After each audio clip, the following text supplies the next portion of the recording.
Olá, pessoal. Eu sou Raildes Pereira Santos, professora de Língua Portuguesa do Departamento de Letras e Artes da Universidade Estadual de Santa Cruz. Dando continuidade aos estudos da disciplina Metodologia do Ensino de Língua Portuguesa e Literatura, hoje nós vamos abordar a produção textual na escola. Contextualizando esse estudo, nós vamos analisar uma prática e, a partir dessa prática, nós vamos compreender o que é redação, o que é produção de texto e como isso interfere no modo como nós vamos trabalhar as estratégias na sala de aula. É recorrente, de modo geral, que no reinício, quando se inicia, quando o estudante volta de férias, no início das aulas, se peça para fazer uma redação. E aí, quando esta redação é solicitada, pedindo para escrever sobre o tema para tantas linhas, isso revela uma prática pedagógica que é bastante criticada, bastante reflexiva para a nossa prática docente. Então, vejamos. O texto é uma experiência de Santiago, é um romance, e a angústia diante da folha em branco de temas artificiais com minhas férias. E aí tem uma pergunta assim: por que a escola deve propor situações reais de produção em que o aluno tem o que dizer, para quem dizer e um motivo para dizer? Nessas três perguntinhas residem aí aspectos das estratégias da produção textual. Mas vejamos aqui o que é que o nosso estudante, que é a personagem Santiago, ele nos diz. De volta à escola, outra vez, o primeiro dia de aula. Faltam 3 meses, 20 dias e 5 horas para as próximas férias. O professor não preparou a aula. Parece que o novo curso o apanhou de surpresa. Para sair desse impasse, ele ordena com voz de sempre: pegue os seus cadernos e escrevam com caneta esferográfica azul e com letra legível uma composição sobre as férias. No mínimo, uma página de margem, a margem, sem pular nenhuma linha. Cuidado com a ortografia e com a pontuação. Vocês têm 45 minutos. Alguma pergunta? Não há pergunta e nem resposta. O que há é a chegada das férias e um caderno pautado de 100 páginas que estreia hoje com o velho tema de todos os anos: o que fiz nas férias. Bom, esta reflexão nos remete a muitas questões dentro do aspecto ensino-aprendizagem. Primeiro, essa angústia em forma diante dessa folha em branco. Então se pergunta, dentro dessas perguntas aqui, o que dizer? Para quem? Então está dizendo que eu tenho que dizer algo para alguém que é meu interlocutor. E por que dizer isso? As razões. Mas, basicamente, há outras questões ainda. Qual é o gênero que eu vou trabalhar? Aí já tem o interlocutor, mas qual é o fundamento disso que eu estou pedindo? Então, essa prática, Geraldo vai fazer uma distinção entre redação e entre produção textual. E, ao longo da aula, nós vamos verificando situações que confirmam esta distinção. Então, vocês estão vendo uma imagem aqui, um aluno com papel em branco, sem saber o que vai dizer, porque ele está pensando ainda lá nas férias. Então, esse tema, alguns até já levam pronto, porque sabe que o professor vai solicitar dele esse tema, tá? Então, o que implica essa postura, Então, Geraldo diz o seguinte: o que está em jogo é uma profunda e atual discussão sobre situações de produção do texto, ou seja, as condições para esta produção que o aluno precisa ter. E seu resultado: escrevemos na escola ou para a escola. Essa pergunta é fundamental porque, às vezes, a redação que o aluno faz, só o professor lê.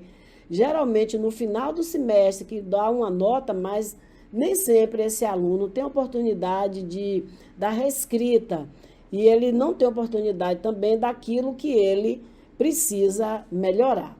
E aí, os pilares, né, desse ensino de produção textual, e aí eu já não estou falando redação, tá? Nos ensina, esse pilar está lá no módulo de vocês, assumir-se como locutor, ou seja, como autor. Implica ter o que dizer, razões para dizer, implica também escolher as estratégias, interlocutores. Então, as estratégias nessa escrita, o que é que vai utilizar? Qual é o gênero? Quais são os suportes que estão ali? É uma redação colaborativa, feita em grupo, é uma redação individual. Para quem lê, esse aluno como produtor, né, de texto, é isso que está sendo refletido aqui nessa discussão.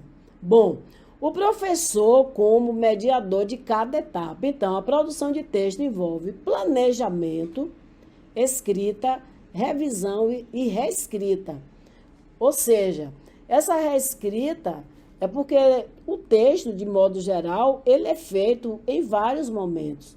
É só observarmos quando nós estamos escrevendo um artigo científico, quando nós estamos escrevendo uma dissertação de mestrado, uma tese de doutorado, um TCC, nós temos a oportunidade da reescrita. O orientador olha e nos devolve. Então, o estudante também, ele precisa trabalhar com esta reescrita. Então, o processo na escola, segundo o livro, né, Metodologia do Ensino, que é de Pilambret, não é? Nilceia Lemos Pilambret. Então, o objetivo princípio do ensino da escrita é caminhar ou encaminhar para uma escrita com autoria, o que demanda um longo processo de ensino e aprendizagem. Então, retirei esse exemplo do livro que mostra o seguinte: como o professor avalia os nossos trabalhos, né? Como avalia, no caso aí, os trabalhos dos nossos estudantes, né? Então, a escrita na escola e a autoria. O que é que discute? O tema aqui, né, o aluno fala, Roque é quieto, então ele trabalha, Roque comeu queijo de quirino, Roque jogou o caqui no armário, Roque queimou o leque, Roque era de quitéria, moleque, eu quero meu leque. Observe, esse texto ele não desenvolve, não há uma contextualização, são frases soltas, porém não tem nenhuma implicação linguística. Então, que nota o professor daria aí? Ele não contextualiza, não apresenta, uma visão de mundo, enfim. Mas ele consegue escrever sem nenhuma implicação. Que nota o professor vendo, fazendo esta análise, como ele devolveria isso para o estudante? E aí tem que ver como foi pedido para o estudante fazer. Um segundo texto, observe o desafio, o que o professor, faria aqui. Observe. Aqui é um texto com implicações linguísticas, que é Ana e a TV. Então, diz, a TV, Ana não tinha TV e Ana tem. Uma saia cor-de-rosa, que é uma saia cor-de-rosa, um lacinho verde, a camisa cor-de-rosa, era louca por uma TV. Ana disse para o marido, vamos comprar uma TV sábado. As semanas foram passando e finalmente chegou o sábado e não veio a TV. Ele ficou tão feliz que esqueceu de preparar o almoço do marido. Aí, quando o marido chegou, ele falou, Ana, a minha comida. Aí, Ana disse, o marido, desculpa, é que eu gostei tanto da TV que esqueci de tua comida e estou muito feliz. Primeira série. Observe que esse texto, ele já traz algumas implicações linguísticas, mas ele tem um pano de fundo, ele tem o que dizer, tem um enredo. Tem um começo, um meio e um fim. O escritor, ele demonstra que que conhece a dinâmica, né? Essa alegria de alguém quando recebe um presente, sobretudo uma TV, e como isso repercute na dinâmica do lar. Ocorre que, nesse texto, tem uma série de implicações, sobretudo, há muitas marcas da oralidade aqui na escrita, que é o momento que esse estudante, é um estudante de segundo B, ele está aí com essas hipóteses, né? E também essas implicações. Então, a gente observa aí de que falta um trabalho aí com coesão, né? Trabalhando aí a coesão, a repetição dos marcadores discursivos. Então, assim, nitidamente tem implicações ortográficas, tem implicações coesivas, enfim. E aí, aqui embaixo se pergunta, tradicionalmente um professor pegaria caneta vermelha e riscaria. Vê, TV, liga, desenho. Isso ensina a escrever ou apenas pune a grafia? Então, trago junto aqui para vocês refletirem. O que fazer diante dessa escrita? O primeiro texto, o aluno teria nota possivelmente maior, mas ele não desenvolve um pensamento. Esse segundo desenvolve um pensamento, é um texto com começo, meio e fim, contextualizado, entretanto, tem as implicações gramaticais. Então, se focarmos apenas na norma, estamos ignorando o que Geraldo chama de interlocução. O aluno escreveu para alguém, ele quer comunicar, né, uma preferência. Então, vamos avançando aqui. E aí, qual é esse desafio, né? O que você faria, você professor, diria nessa redação? Então, a proposta seria, claro que cada um buscaria sua estratégia. Aqui é apenas uma demonstração da aula, né? Então, uma proposta seria, Ana, que legal, eu também amo desenhos. Qual é o seu favorito? Quer dizer, o professor dialogando, levando em consideração essa autoria. Então, isso é agir como interlocutor, né? Depois, trabalhamos a ortografia como uma convenção social, não como punição. Então, seria um outro momento para, a partir dessas discussões, se partir para uma reescrita. Ao avaliar um texto com marcas da oralidade, o professor deve considerar a intenção comunicativa, e isso teve, e propor reescrita mediada. E seria uma oportunidade, inclusive, para falar dessas implicações. É isso que Geraldo chama de análise linguística. Quer dizer, você não vai trabalhar ali, né, nessa concepção de Geraldo com o texto todo perfeito. Esta é uma oportunidade, né, para se discutir, se trabalhar alguns aspectos que foram revelados aqui. Um deles, por exemplo, é a coerência, a coesão. Um outro aspecto é a ortografia, tá? Então, isso é que ele vai chamar de análise linguística, que nós vamos discutir isso na aula específica dessa análise linguística. Então, se você fosse o professor dessa criança, seu foco seria corrigir o português ou ampliar a textualidade.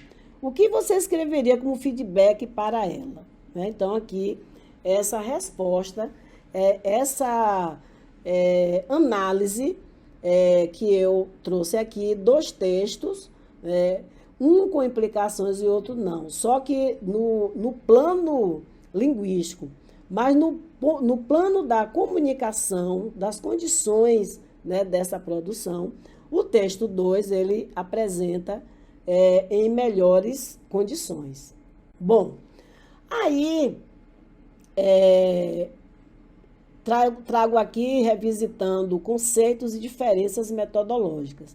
Lembra que eu disse há pouco no slide que já passou, que Geraldo faz a distinção entre redação e produção de texto, tá? A redação, segundo ele, o aluno escreve para o professor, ele faz avaliação. Inclusive, o professor não diz avaliação, ele diz correção. Então, ele já pega, quando vai corrigir, ele já leva a caneta vermelha. Então, ele chama de correção. Se corrige, se o nome é esse, já, já há um pressuposto de que tem algo errado. Então, ele vai corrigir.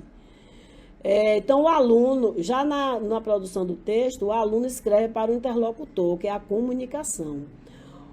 O tema é imposto na redação artificial, minhas férias. Poderia ser qualquer tema descontextualizado. Isso aí é uma redação.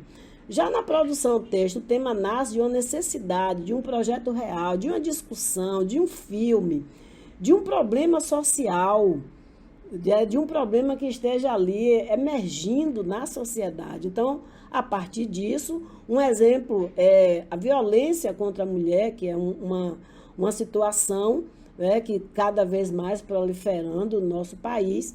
Então, assim, a partir dessas oportunidades, a questão do preconceito e tantas outras, a questão da fome, enfim, dentro de uma questão contextualizada, o respeito aos idosos. Não é à toa que vocês veem esses temas caindo nas provas do Enem. Bom, e foco no produto final e na forma gramatical. Então, o aluno fez, eu não considero as condições de comunicação, e eu vou focar ali na ortografia. Já na produção do texto, o foco está no processo e na construção de sentidos. Texto como amontoado de frases. Lembre que o professor, quando pediu a redação Minhas Férias, já disse quantas. Nós temos esse amontoado de frases em 2 momentos aqui nesta aula. Uma foi quando o professor pediu as linhas para escrever Minhas Férias. A outra é o texto primeiro, que eu mostrei, que o aluno apenas escreveu frases soltas, mas não há uma conexão entre as frases. Já na produção textual, o texto como evento de interação, unidade e sentido. Então, onde essas questões são discutidas de Vanderlei Geraldi, uma delas é um livro que é chamado Texto na Sala de Aula, que ele propõe uma alteração na forma desse tratamento textual na sala de aula. E aí, dando continuidade a esses pensamentos de Geraldi, então nós vamos ver o que é preciso para o texto existir. Então, 4 perguntas fundamentais que o aluno deve responder antes de começar a escrever. O que dizer? Conteúdo e tema, né? O que dizer? Ter um repertório, um assunto que ele domine e que tenha pesquisado. Para quem dizer? O interlocutor. Então, o público, eu sou um colega, a direção, a comunidade.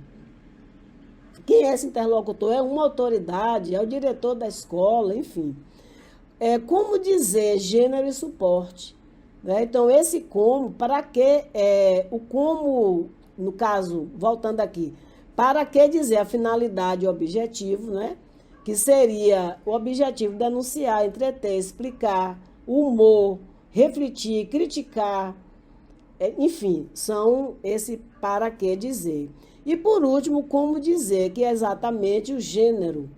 Então, essas são as condições de produção de texto. Então, pedir que o aluno faça uma redação, nós vamos ter aquele resultado de que é uma redação sem reflexão, uma redação que não leva ao interesse do aluno e também não leva a uma questão crítica. É por isso que nós vamos ver algumas experiências meio jocosas, mas às vezes se diz assim, olha, fulano botou uma receita de bolo no trabalho que foi pedido e não foi percebido. De vez em quando nós ouvimos essas discussões. Então, formando produtores de texto para escola ou na escola, né? Então, para a escola só é aquele professor que vai ler, né? E como eu disse, às vezes ele já lê no final do semestre, não deu tempo de fazer essa retextualização, ou então, especificamente, a reescrita, né? Já que retextualização é do texto oral para o escrito. Então, ele traz aqui, como vemos essa história, as vivências de escolaridade se assemelham em nosso país, fomos ou somos muito Santiago, com uma vida cotidiana em escola descolada. Então, é uma crítica que ela faz.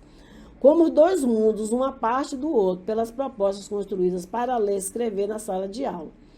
no tempo e espaço de uma disciplina curricular, isso supõe que haja uma lacuna na cultura escolar entre o ensino da leitura e da escrita na instituição e as práticas sociais de letramento. Supõe também um possível distanciamento no processo de mediação no que se refere à escrita entre professor e estudantes. Avaliando essas situações, nelas estão envolvidas questões de ordem teórica e metodológica, as quais têm provocado rumos diferentes do que seria normal se esperar a prática do ensino da língua portuguesa. E aqui vocês estão vendo uma prática de interação entre os estudantes. Provavelmente é uma redação que é compartilhada. E aí a BNCC fala dos vários suportes, como o blog, né? Pode fazer um vídeo, fazer um podcast com aquele conteúdo, fazer um varal, fazer até a publicação, enfim, são várias formas de socializar.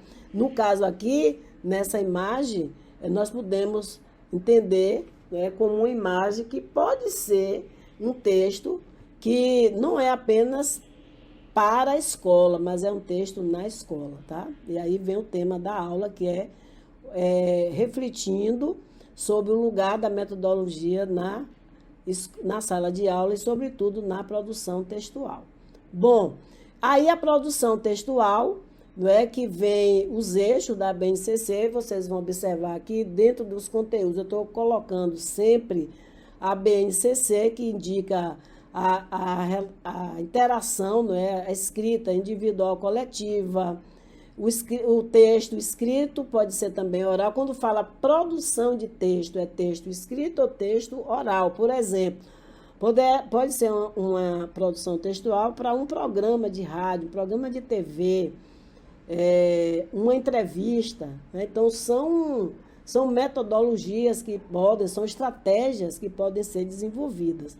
E aí ele mostra aqui, ó, dentro dessa escrita, pode ser construção de áudio de personagens famosos, produção de almanaque, comentar, comunidade, narrar fatos, criar. Me lembro que com a turma de letras EAD, nós trabalhamos com um verbete de dicionário de pessoas que contasse a história das pessoas, biografia também, enfim. Isso sai um pouco dessas linhas, é uma crônica. Também vem aqui os suportes, né? Game, uma resenha, vlog, né? Escrever verbetes, enfim. Hoje é muito aberto, verbete de enciclopédia digital, que pode ser também um hipertexto, um trabalho colaborativo. Então, trabalhar metodologia significa se atentar para o que os documentos oficiais estão sinalizando, a exemplo da BNCC. Então, a produção de texto, o que dizem, né? Então, a síntese é o quê? A dialogia, a relação entre textos, alimentação temática e construção da textualidade, né? Os gêneros aqui, orquestrar diferentes vozes nos textos pertencentes ao gênero literário, fazendo uso adequado da fala do narrador, né, o discurso direto, indireto livre, estabelecer as relações de intertextualidade, como explicitar, sustentar e qualificar posicionamentos, construir, aí já dialogando com outros textos, construir, referendar explicações e relatos, né, fazendo uso de citações e paráfrases devidamente marcadas, para produzir paródias, estilizações, também alimentação temática, né, a partir das referências, dos roteiros, e a construção da textualidade, né, estabelecer relações entre as partes do texto. Enfim, são ensinamentos que vão acontecendo naturalmente, né, que fazem parte, né, tanto a dialogia, a relação entre os textos, a alimentação temática, a construção desta textualidade. Então, voltando à redação sobre a TV, né, dentro dessa construção se poderia trabalhar, por exemplo, a coesão textual, que diz aqui, organizar e hierarquizar a informação tendo em vista as condições de produção e as relações lógico-discursivas em jogo causa, efeito, tese, argumentos, problema, solução, definições, exemplos.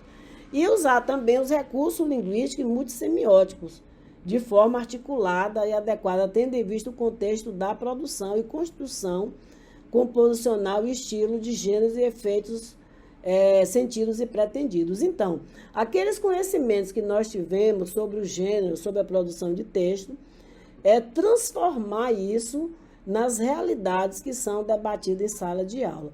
E uma boa oportunidade, por exemplo, é pegar uma redação que foi elaborada e, a partir disso, fazer um trabalho, né, da reescrita. Isso é muito importante, né, que um trabalho ele não é escrito de uma única vez.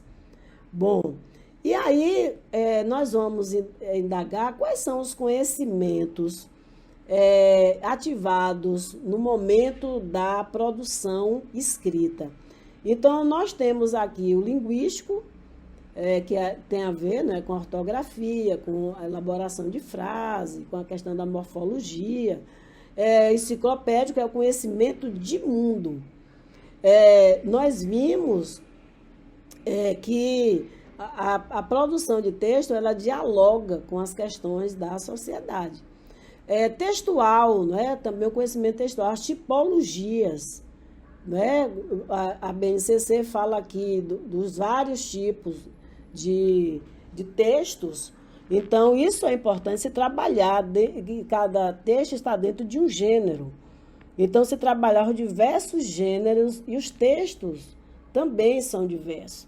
E também a questão interacional, os recursos de textualização. Então, são conhecimentos que são ativados durante a produção escrita. Aqui eu trago sobre essa reflexão que tem a ver com o texto do aluno que foi escrever sobre minhas férias. Então, essa reflexão se traz aqui no livro de metodologia, né, Português no Ensino Médio, né, que Márcia Mendonça e Clécio Buzen, eles organizaram esse texto. E esse trecho aqui fala muito sobre essas reflexões. Então, diz: desde a década de 1970, começou um forte questionamento sobre a validade do ensino de redação. Lembre que é a redação, não é? Como mero exercício escolar, cujos objetivos principais seriam observar e apontar, através de uma correção quase estritamente gramatical, os erros cometidos pelos alunos. Para Hilary, a redação se torna, em nossas escolas, um ajuste de contas entre o aluno e o professor, das regras ensinadas, transmitidas, memorizadas nas aulas da gramática. Se seguirmos tal raciocínio, verificaremos que a ênfase recai novamente sobre os aspectos normativos. E o nosso olhar de professor volta-se exclusivamente para a condição final. Por isso é importante essas condições de produção textual, tá? Como eu disse, o professor, esse acerto de conta, o professor vai dizer assim: eu vou corrigir a redação. Isso já é uma fala comum, tá?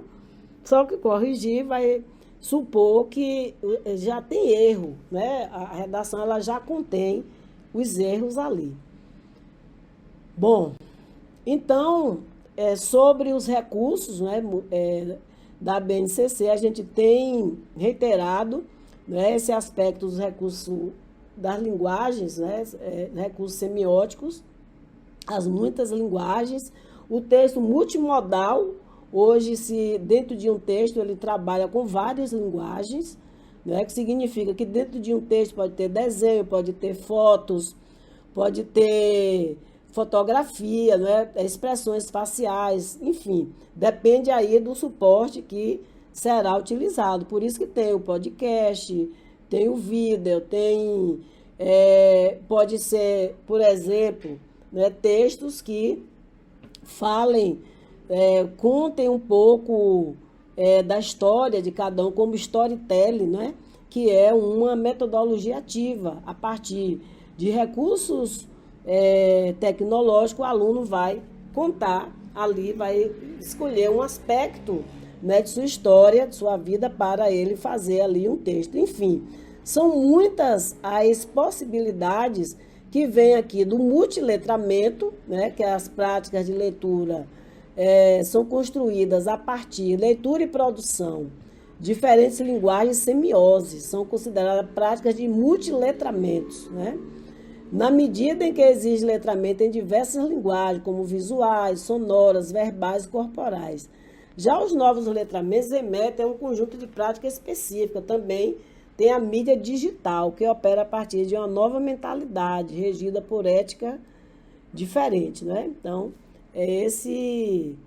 essa preocupação, né, que a BNCC traz, esses recursos multissemióticos e esse multiletramento, né, nessa produção de texto. Bom, aí eu trouxe aqui também uma questão do ENAD, que vai mostrar uma perspectiva aqui, uma cena de sala de aula, né? Então ele ofereceu 2 textos e diz, com base nos textos 1 e 2, o 1, aqui nitidamente a violência doméstica, e o 2 é um trabalho aqui, não é, de um app, não é, que foi desenvolvido para ajudar as pessoas que estão nessa situação, né? Então, ele diz aqui, com base nos textos 1 e 2, qual ação representa um procedimento adequado para uma aula de produção textual com a temática de combate à violência? Observe a temática, combate à violência contra a mulher. Então, dentre as várias possibilidades, destaca essa aqui. Desenvolver com os estudantes uma campanha digital, aí usando, né, o multiletramento, em redes sociais, né, as ferramentas digitais, por meio de criação e cards informativos. Tem a produção ali, né, da informação, que possibilita a reflexão sobre a violência contra a mulher. É bem diferente de mandar fazer uma redação sobre a violência contra a mulher. Ora, para desenvolver esse texto, o aluno vai precisar de ler jornais, de entender como é essa violência, de ler dados estatísticos de como isso vem acontecendo, enfim. Então, é sair desse espaço da sala de aula. Por último, nós temos uma questão aqui, né, que remete aqui a uma questão interdisciplinar também. Então, aqui no primeiro texto tem o retrato, né, com a poesia de Cecília Meirelles, quando ela diz, eu não tinha este rosto de hoje, assim calmo, assim triste, assim magro, nem estes olhos tão vazios, nem um lábio amargo. Eu não tinha estas mãos sem força, tão paradas e frias e mortas. Eu não tinha este coração que nem se mostra. Eu não dei por conta. Não dei por esta mudança, tão simples, tão certa, tão fácil. Em que espelho ficou a minha face? Aí faz uma comparação com um texto de Salvador Dalí, com um quadro, né, de Salvador Dalí, que é a persistência da memória. Então, dentro dessa intertextualidade, uma pergunta que consta no ENAD é exatamente... para realizar atividade interdisciplinar, os professores de diferentes áreas propuseram, em turma de ensino médio, um projeto considerado as interrelações dos retratos, das obras Retratos de Cecília Meirelles e Persistência da Memória de Salvador Dalí. Assinala a alternativa que atende ao objetivo da proposta didática. Então, dentro dessa proposta, qual é o objetivo? Realizar pesquisas em sites, né? Aqui é mais adequada a esse objetivo. Realizar pesquisas em sites de divulgação científica e na biblioteca escolar para promover a compreensão objetiva e a profundidade da obra, né? Que pode ser também por jornais, por vários meios, né, de comunicação. Então, observe a pergunta, escrever na escola ou para a escola, e quem é esse interlocutor? Então, a produção de texto deve levar em conta essas condições, né, essas condições de produção textual. Não é apenas pedir para fazer um texto que o resultado que o professor mencionava vai sair sem que ele dê as condições, né, essa proposta, essa contextualização e aquelas perguntas que nós vimos que são necessárias como condições de produção textual. E aqui nós temos as obras que foram trabalhadas nessa aula, né, para consulta, se assim desejar. Então, com esta finalização, desejo bons estudos e boas propostas aí de trabalho para os estudantes e boas reflexões. Até a próxima aula.